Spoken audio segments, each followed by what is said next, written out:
Sorry to interrupt your work, but you're making a serious mistake. Huh? With reindeer, I mean. You're putting Prancer where Dasher should be. And Blitzen should always be on my right-hand side. He should, huh? Yes, and another thing. Donner's antlers have 4 points instead of 3. But I don't suppose anyone would notice that except me. No, I don't suppose so. Say, who are you? My name is Kringle. Kris Kringle. Well, glad I could be of help. Goodbye. You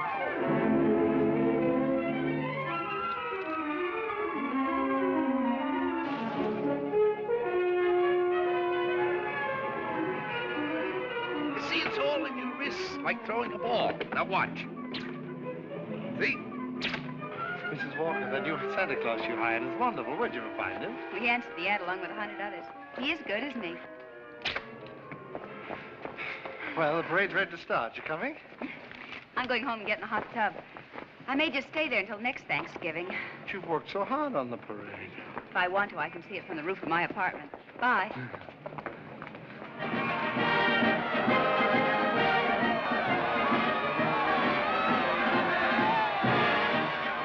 Look at that big baseball player. He was a clown last year. They just painted him different. My mother told me. She manages the parade. Wow, he's really a giant, isn't he? Really, Mr. Gailey. And you a lawyer. There are no such things as giants. Well, maybe not now, Susan, but in olden times, like the giant Jack killed in the fairy tale. Oh, one of those. I don't know any fairy tales. You mean your mother or father never read you any? My mother thinks they're silly, and I never met my father. You see, my mother and father were divorced when I was a baby. Well, that baseball player sure looks like a giant to me. Come in. Hello. My housekeeper told me Susan was here. I'm her mother. Yes, Susie's told me quite a bit about you. Oh, she's told me quite a bit about you, too. A man in the front apartment. Hi, dear. Parade's much better than last year. Good. Hope Mr. Macy agrees with you. Would you like a cup of coffee? Oh, don't bother. No bother. It's ready. I want to thank you for being so kind to Susan. All part of the plot. Surest way to meet the mother is to be nice to the child. What a horrible trick. Susan tells me you don't approve of fairy tales. I don't. I think we should be realistic and completely truthful with our children. Not let them grow up believing in a lot of myths and legends. Like Santa Claus, for example. I see. The parade's over, Mother. The acrobats were good. Those prices, they should be. Mother, I was thinking, we've got such a big turkey for dinner, and there are only 2 of us. Couldn't we invite Mr. Gailey? Couldn't we? Oh, dear. Oh, please don't bother. I'll just get a sandwich or something. It's an awful big turkey. Oh, it's not that, dear, but I'm sure Mr. Gailey has other plans. No, he hasn't. Have you? Well, as a matter of fact, to be truthful and completely realistic with the child, I must say I haven't. Please, Mother, please. Didn't I ask her all right, Mr. Gailey? Well, that all depends. Dinner's at 3 o'clock. Susan, you asked just right.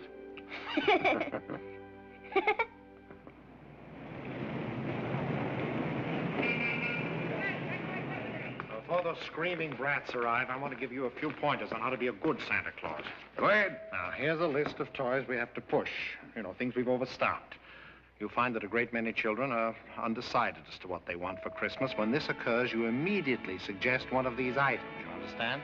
I certainly do. All right, here they come. You get up there and go to work and memorize that list. And remember, be jolly. You're working for Macy's. Imagine that. Making a child take something he doesn't want just because he bought too many of the wrong toys. That's what I've been fighting against for years. And what's that, Pop? Praying to commercialize Christmas. And a Merry Christmas to you. Now then, what's your name, little boy? Peter. And what do you want for Christmas, Peter? I want a fire engine just like the big ones, only smaller. It's got real hoses and squirts real water. I won't do it in the house, only in the backyard, I promise. Now, Peter, I see you're a very good boy. So you'll get your fire engine. You see, I told you to get me one. Yes, dear. Well, look, you wait right over there. Mommy wants to thank Santa, too. What do you mean by saying a thing like that? I They've been all over town trying to find that kind of a fire engine. Macy doesn't have one. Nobody's got one. But you can get those fire engines at the Acme Toy Company on West 46th Street. Only $4.50. Wonderful bargain. Oh, I follow the toy market pretty closely. Macy's sending other people to other stores? Well, the important thing is to keep the children happy. Whether Macy's or somebody else sell the toy, that doesn't matter, does it? Don't you feel that way? Me? Sure, but I didn't think Macy's did.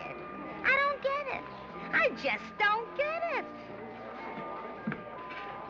Oh, yes, we have skates. Nice, shiny skates, and they're very good indeed. But I don't think they're the kind of skates you want. Now, they have really wonderful skates at Gimbel's. Gimbel's? The sales lady said I was to speak to you. You're the head of the toy department. Yes, ma'am, yeah. Well, look, I want to congratulate you on Macy's and this new stunt you're doing, sending people to other stores.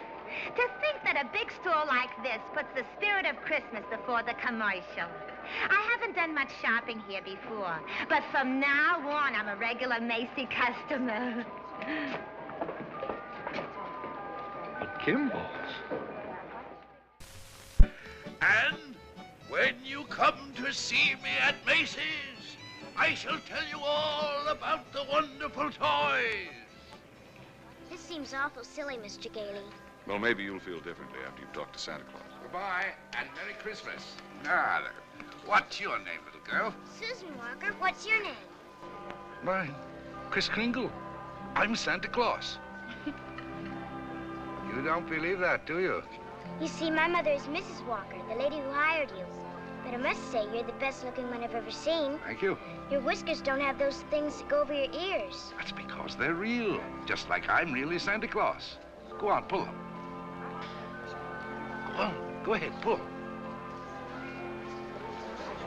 That's it! And what do you want me to bring you for Christmas? Nothing, thank you. Whatever I want, my mother will get me. Sensible and doesn't cost too much. Susan, dear, I think you've taken up enough of this gentleman's time. Your maid had to go home. Her mother sprained her ankle. She asked me to bring Susan down here for you. Yes, she phoned. I thought as long as we were here, we might as well talk to Santa Claus. He's a nice old man, Mother. And his whiskers are real, too. Yes, dear. A lot of old men have real whiskers like that. Susan, if you'd like to go over and look at the dolls, I'll be with you in just a minute. I want to talk to Mr. Gailey. I didn't think there was any harm in saying hello to the old gent. I'm sorry. Well, I think there is harm. I tell her Santa Claus is a myth, and you bring her down here to meet a very convincing old gentleman with real whiskers. What's wrong with that? By filling her full of fairy tales, she'll grow up to believe life is a fantasy instead of a reality. She'll keep waiting for Prince Charming to come along, and when he does, he'll be a... We were talking about Susie, not you. Whether you agree with me or not, I'll have to ask you to respect my wishes.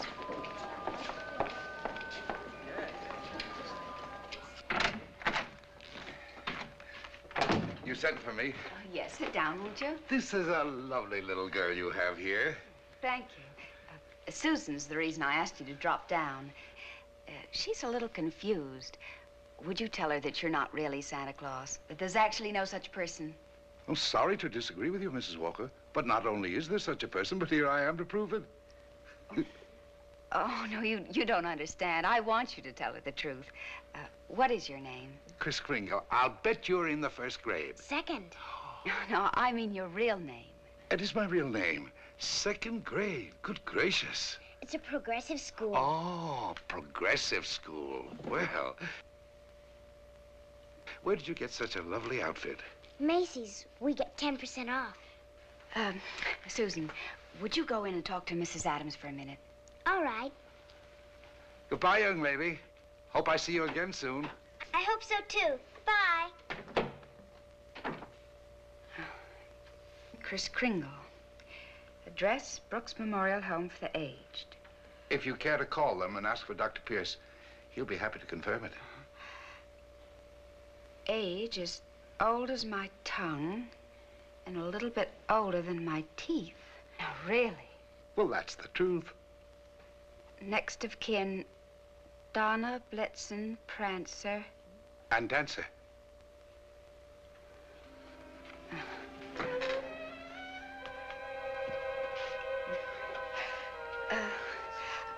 I'm sorry, Mr. Kringle. Yes, well, I'm afraid we're going to have to make a change. You see, the Santa Claus we had last year is back in town, and, well, I feel I owe it to him to, Have I done something wrong? No. Excuse me.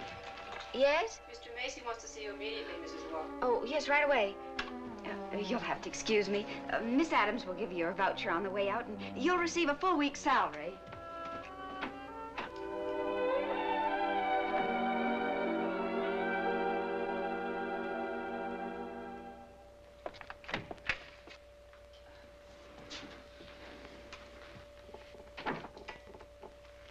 Now, about that new sales policy that you two seem to have initiated. It would have been better to clear it with the sales department first, don't you think? Mr. Macy, Macy's Santa Claus sending customers to Gimbel's. Preposterous. What? Yet, we cannot quarrel with success. Telephone calls, telegrams, over 500 parents expressing their undying gratitude to Macy's. So as a result, I've decided to make this the new sales policy for the entire store. If we haven't got what a customer wants, we'll send him where he can get it. In this way, Macy's will be known as the store with a heart. The store that puts public service ahead of profits. And consequently, of course, we'll make more profits. Well, I just want to express our appreciation and to tell you that in your Christmas envelopes, there'll be a more practical expression of our gratitude. Thank you, Mr. Macy. That'll be all. Thank you. Oh, and tell that wonderful Santa Claus of yours that I haven't forgotten him either. No, never mind. I'll tell him myself. In the morning.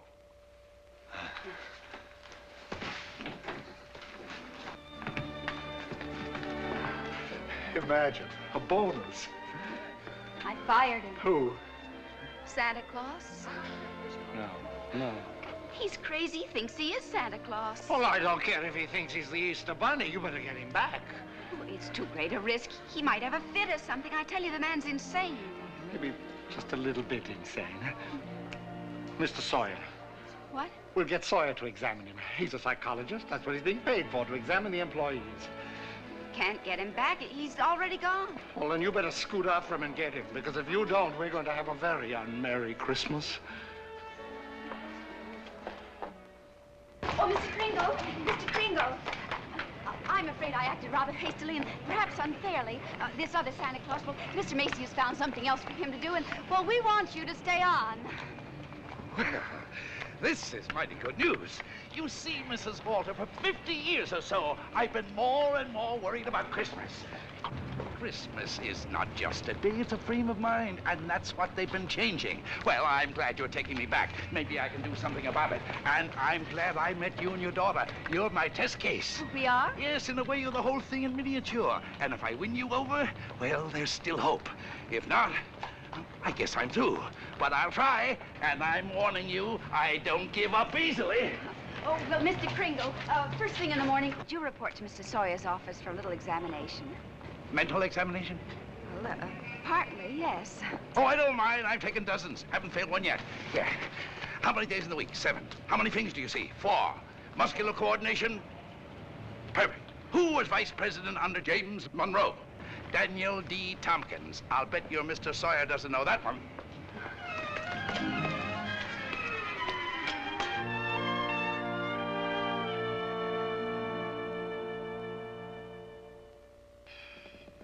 How much is 3 times 5? You asked me that before. I'm conducting this examination. How much is 3 times 5? Same as it was before. 15. You're rather nervous, aren't you, Mr. Sawyer? Do you get enough sleep? My personal habits are of no concern to you. Oh, I'm sorry. It's just that I hate to see anyone all tied up. How many fingers do you see? 3. You bite your nails, too. I want you to stand up straight with your arms extended. Muscular coordination test. Surely I'll be glad to.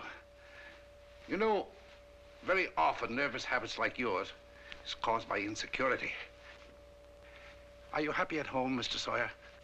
That will be all, Mr. Kringle. The examination's over. You may go.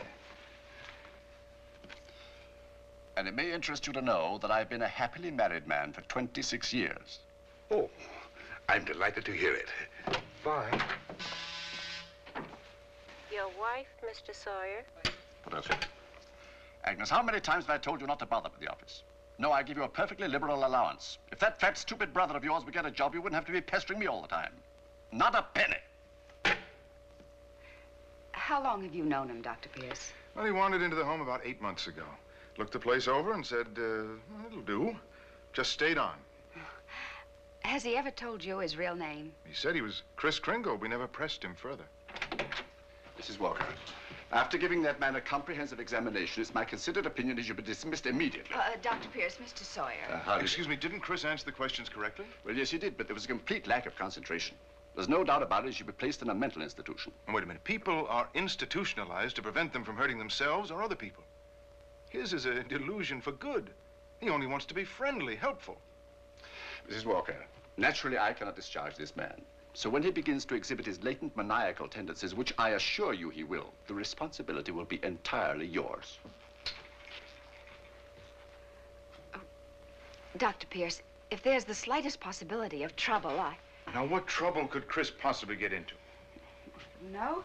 Well, look, coming to work, for instance, a policeman might ask him his name. Now, you know that would get him into a fight. Well, that could be avoided easily enough. Find someone here in the store to rent him a room. Then they could go to and from work together. Oh, yes, that would solve everything. That's a wonderful idea. Yes, isn't it? Your son's away at school. What about his room? Well, I'll talk to Mrs. Shellhammer as soon as I get home. In the meantime, you take Kris home to dinner. Oh, no, I couldn't. Oh, really, Mrs. Walker? If I can supply the room, the least you can do is furnish a free meal.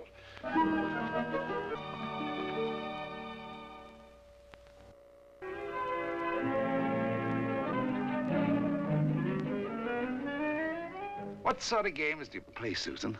I don't play much with the children. They play silly games. They do? Like today, they were playing zoo, and all of the children were animals.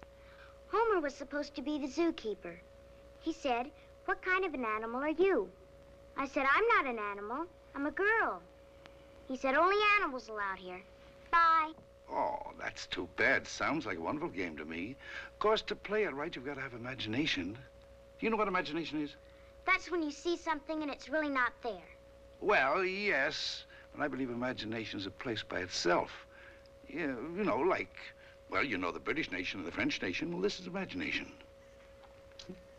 Say, how would you like to make snowballs in the summertime? Or drive a bus down Fifth Avenue, Or be the Statue of Liberty in the morning, and in the afternoon, a flock of geese flying south? Well, the first place, you'd have to learn to pretend. That's imagination. Now, the next time they play zoo, you tell Homer you're a monkey. But I don't know how to be a monkey. I'll show you. Now, stand up. First, you bend way over. That's it. Keep your arms loose. Now, then you scratch. On the contrary, the firm of Hazlitt, Sherman, and Hazlitt has been very good to me. But being an exceptional lawyer, I want to open my own office. Naturally. We're having our first lesson in pretending, and we're doing pretty well, too. She'll be having nightmares for weeks. But you'll be having a lot of fun in the daytime. Hello? Oh, Mr. Shellhammer, that's fine. The Shellhammers have a room for you. That's very kind of them, but I've accepted Mr. Gailey's offer to stay with him. Mr. Gailey? I'll get the meat. Oh, thank you, Mr. Shellhammer, but it seems he's made other arrangements. Yes, well, goodbye. Well, here we are. Steaks. No, it's venison. A friend of mine at the office gave it to me. What's venison? Oh, deer meat. If you don't like it, I have eggs for you. Could I have eggs, too? Venison, you know, I couldn't. Oh, I forgot. Well, there must be something you want for Christmas. Something that even your mother doesn't know about. Why don't you give me a chance? All right. Good. That's what I want for Christmas. A doll's house like this? No, a real house. A real house? If you're really Santa Claus, you can get it for me. And if you can't, just a nice man with a white beard like Mother says. Well, just because every child doesn't get his wish, that doesn't mean there isn't a Santa Claus. That's what I thought you'd say. But what could you possibly want with a house like this? Live in it with my mother. But you have this lovely apartment. But I want a backyard and a swing and... She can't get it, huh? I didn't say that. Well, it's a tall order, but I'll do the best I can. May I keep this? Mm-hmm. Good night, Susan. Good night.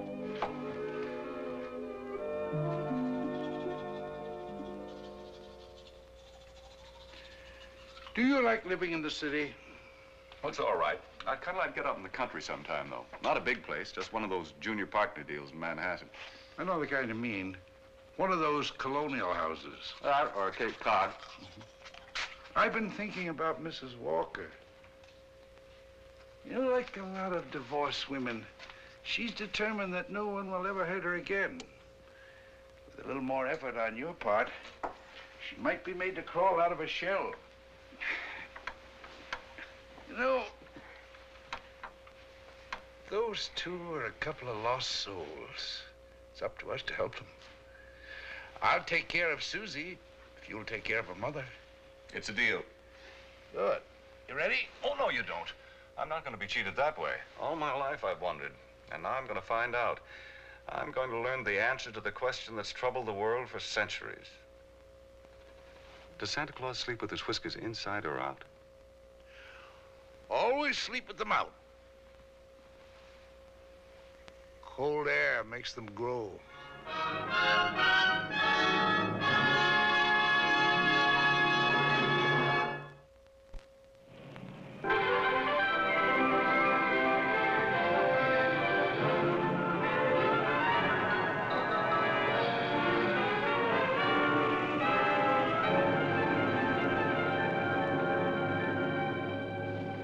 This is one event I never expected to see.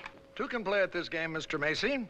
If Gimbel's hadn't got what the customer wants, we'll send him over to Macy's. It'll be a pleasure, Mr. Gimble. And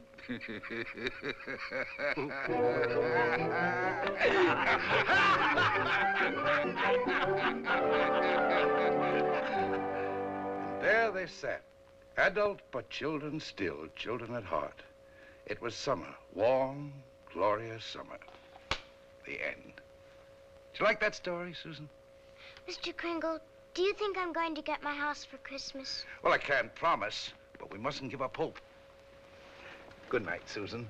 Tomorrow evening, I'll read you another story. I can't. I've got to go to school. Isn't this vacation?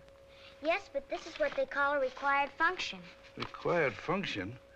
The Fillmore Progressive School requests your presence at a special performance of a Christmas play to be given in the modern manner.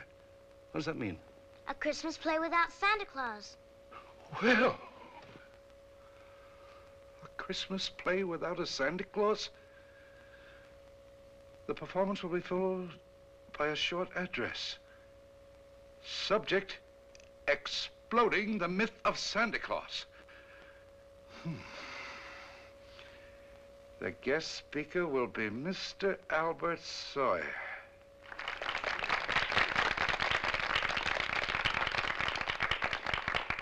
I'm very happy you enjoyed our little play. And now it gives me great pleasure to introduce our old friend, Mr. Albert Sawyer.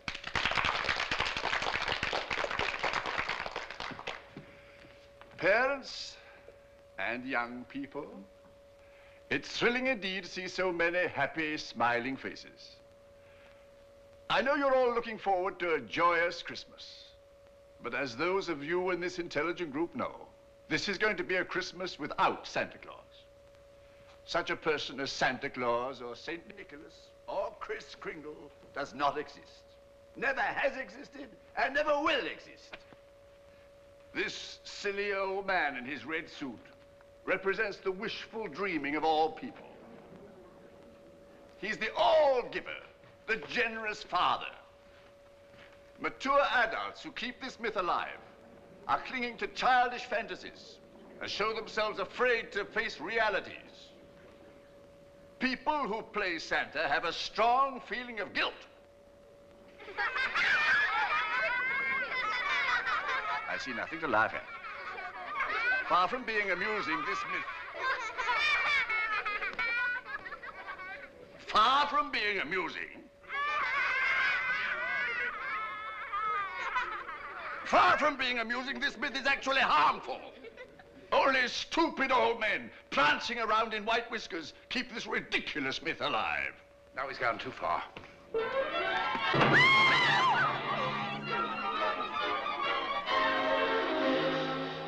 He became violent because I attacked his delusions, and he'll do it again. Well, if you ask me, I think we ought to get an outside psychiatrist to examine him. Then you better do it right away before Mr. Macy hears about it. Oh, that's right. You explain it to Mr. Kringle. After all, you're his friend. Oh, no, I can't. Well, I've grown very fond of him, and this is going to hurt him deeply. I just can't. All right, what can we do? I think I have it. You tell Kringle Mrs. Walker wants him to leave at once in order to have some publicity pictures taken with the mayor. I'll have a car waiting outside, and once we get him in the car, we'll drive him straight off to Bellevue Hospital. Yes, that'll do it. I'll ride up front with the driver.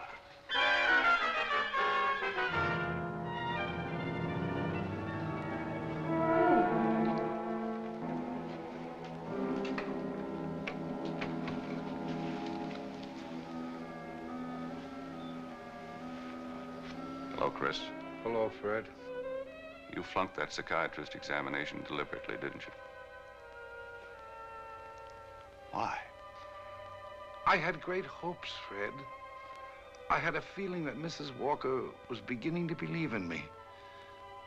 Now I know she was only humoring me all the time. Mrs. Walker didn't know anything about taking pictures with the mayor. That was Mr. Sawyer's idea. It isn't just Mrs. Walker. Take Sawyer. Contemptible, deceitful, dishonest.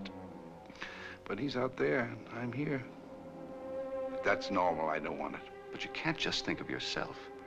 What happens to you matters to a lot of people. People like me who believe in you and what you stand for. People like, well, like Susie, who are just beginning to. Kris, you can't let them down. You're right. Let's get out of here. Now, wait a minute. You flunked that examination, but good. Yes. I said our first president was Calvin Coolidge. Oh, but you can fix that. You'll think of something. Now, take it easy. A judge is going to be asked to sign papers committing you to a mental institution. The only chance would be to prove you legally sane at a public hearing. Good. I can think of nothing better. Don't you see? That will settle the question once and for all.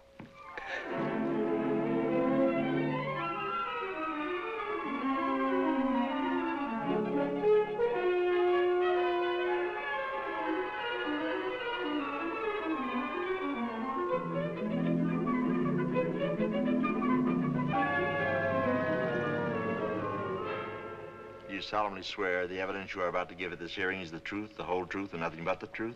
I do. Good morning, Your Honor. Good morning. You may proceed, Mr. District Attorney. My name's Thomas Mara. What's yours? Kris Kringle. Oh. Where do you live? That's what this hearing will decide. It's a very sound answer, Mr. Kringle. Thank you, Your Honor. Tell me, do you really believe that you're Santa Claus? Of course. The state rests, Your Honor. In view of this statement, do you still wish to put in a defense, young man? I do, Your Honor. I'm fully aware of my client's opinions. In fact, that is the entire case against him. That Mr. Kringle is not sane because he believes himself to be Santa Claus. An entirely logical assumption, I'm afraid. Not necessarily, Your Honor. You believe yourself to be Judge Harper, yet no one questions your sanity because you are Judge Harper. Mr. Kringle is the subject of this hearing, not me. Exactly. So I intend to prove that Mr. Kringle is Santa Claus.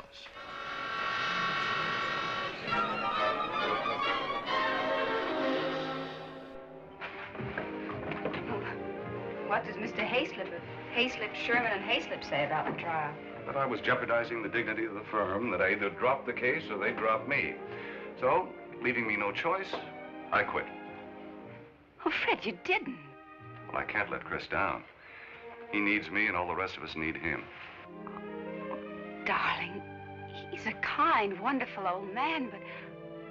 Well, you can't throw away your career because of sentiment. I'm not throwing a career away. I'll get by. I'm a darn good lawyer. This doesn't shake your faith in me, does it?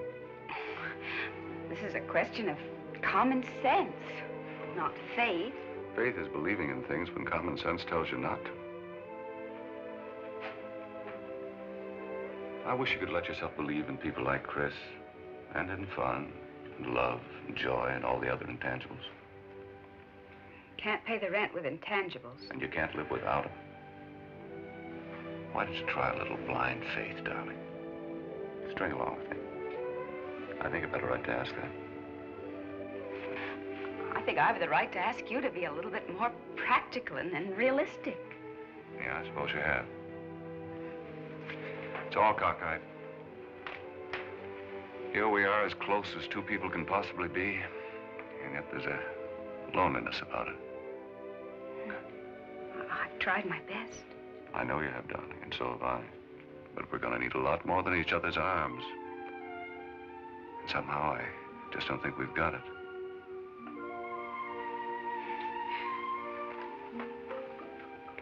Funny. With all my common sense, I was just beginning to think this time it might work out. So was I, but... Can I help you trim the tree? Thanks, I can do it. Well, good night. Good night.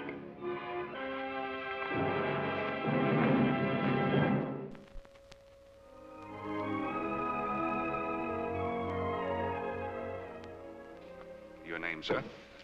R.H. Macy. Do you recognize this man? Yes, he's an employee of mine, Kris Kringle. Do you believe him to be of sound mind? I certainly do. Mr. Macy, you're under oath. Do you really believe that this man is Santa Claus?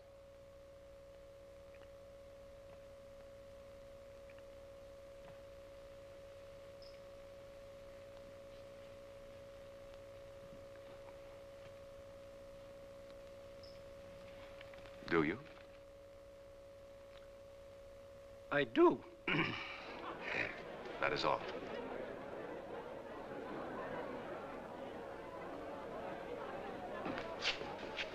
You are fired.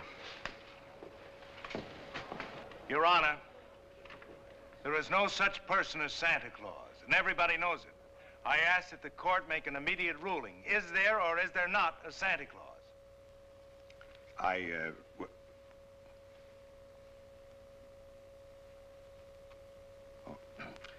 This court will take a short recess to consider the matter. I don't care about the law. I'm talking about politics. You go back in there and rule that there's no Santa Claus, we won't be even able to put you in the primaries. Oh, Charlie. I'm a responsible judge. How can I seriously rule that there is a Santa Claus? All right, go back in there and rule there isn't. The kids read about it, so they don't hang up their stockings. So what happens to all the toys that are supposed to be in them stockings? Nobody buys them. Oh, the toy manufacturers are gonna love that. What about the Christmas card makers, the candy companies? Oh, boy, are you gonna be a popular guy. And what about the Salvation Army? They got a Santa Claus on every corner. Henry, I'm telling you, if you go back in there and rule that there's no Santa Claus, you can count on getting just 2 votes. Your own and that district attorney's out there.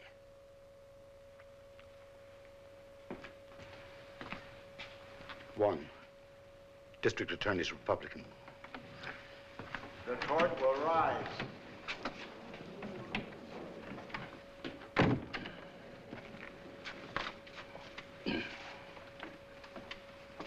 This court has just consulted the highest authority available. The traditions of American justice demand a broad and unprejudiced view of such a controversial matter.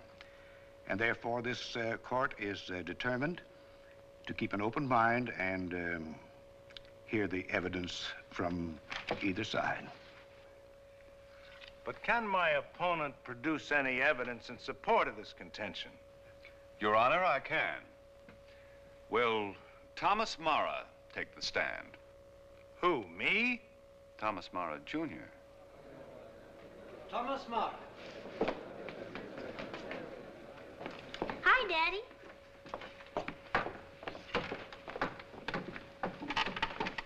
Tommy, you know the difference between telling the truth and telling a lie, don't you? Everybody knows you shouldn't tell a lie, especially in court. Do you believe in Santa Claus? Sure I do. And what does he look like? There he is, sitting over there. I object, Your Honor. Overruled. Tommy, why are you so sure there's a Santa Claus? Because Daddy told me so. Didn't you, Daddy? And you believe your daddy, don't you? Sure I do. Daddy wouldn't tell me anything that wasn't so. Would you, Daddy? Thank you, Tommy. Bye, Daddy.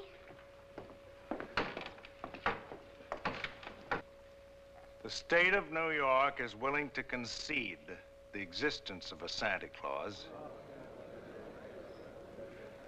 But I ask that Mr. Gailey produce authoritative evidence that Mr. Kringle is the one and only Santa Claus. Your point is well taken, Mr. Mara.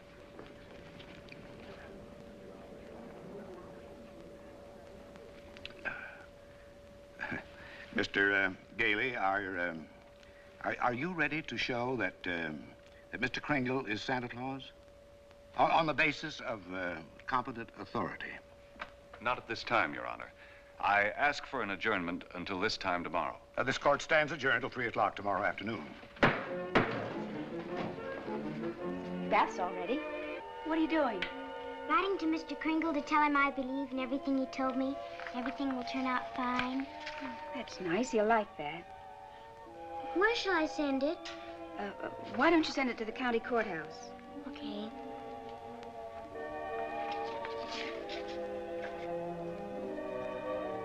What did you write, Mother? I believe in you, too, Doris. Go take your bath now.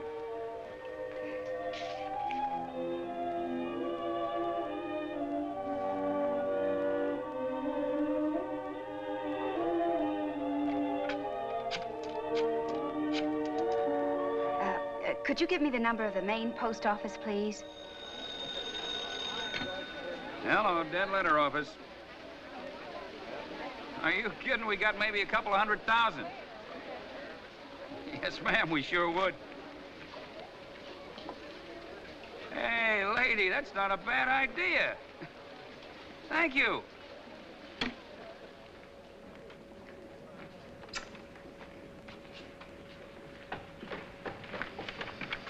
Chris, I've got bad news for you. I've tried every way to get some competent authority. I wired the mayor, the governor, everybody. Susan. And means more to me than all the mayors and governors in the world. It's all over. He hasn't got a thing.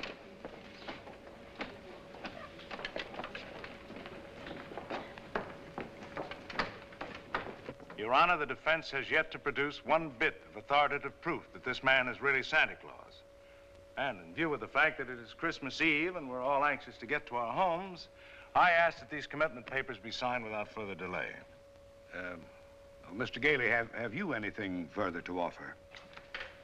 I should like to submit the following evidence, Your Honor. It concerns an official agency of the United States government.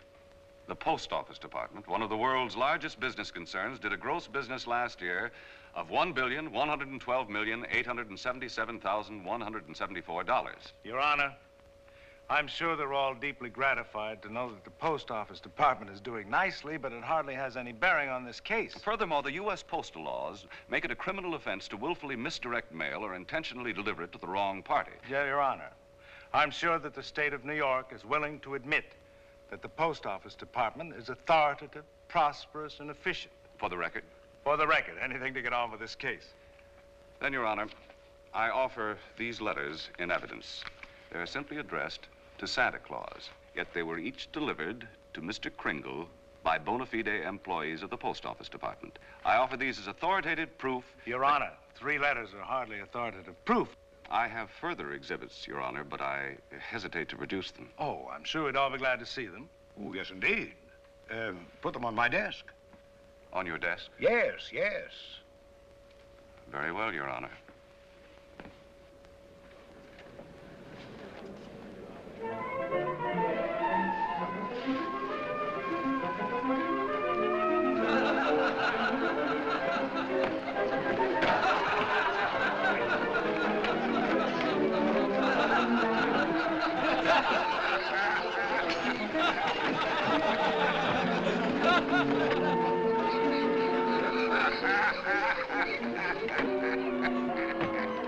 Your Honor, every one of these letters is addressed to Santa Claus, and the post office has delivered them to my client.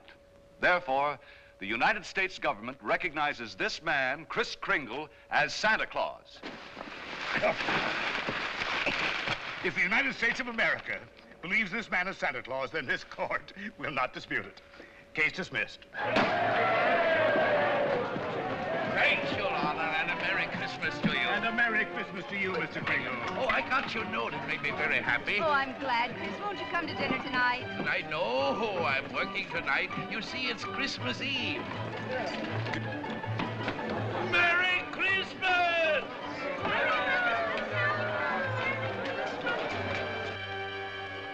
What's the matter with Susan? I think she misses Kris.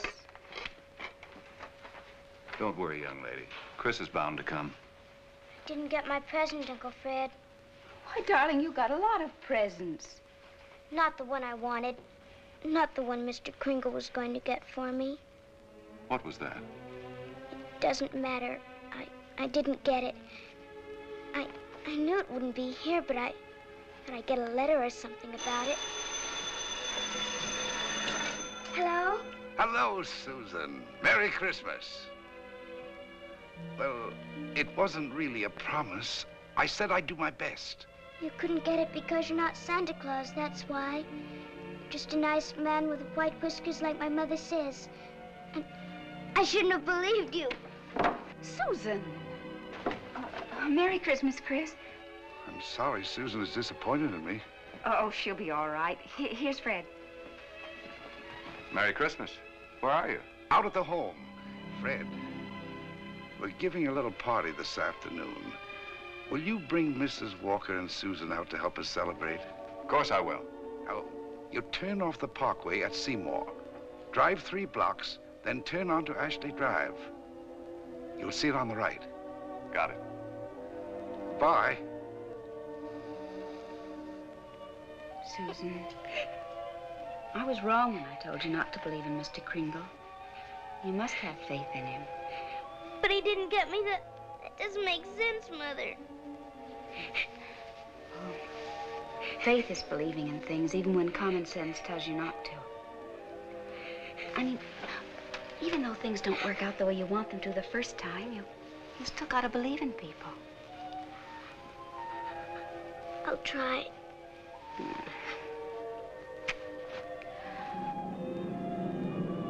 There it is, Ashley Drive. I do believe. I do believe. I do.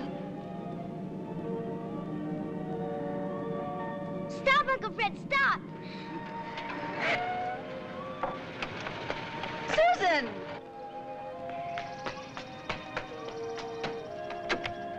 Susan!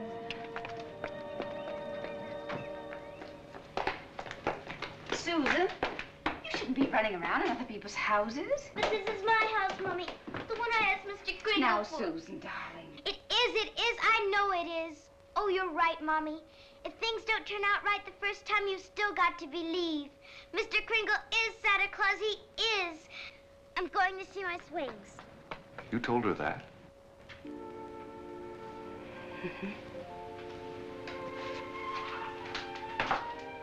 The house seems to be for sale. We can't let it down. Oh, Fred. Darling, I always believed in you.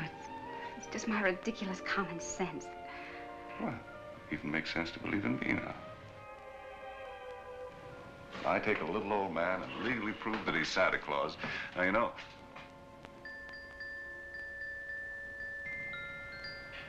Oh, no. Wait, it must have been left by one of the tenants. Maybe. Maybe I didn't do such a remarkable thing after all.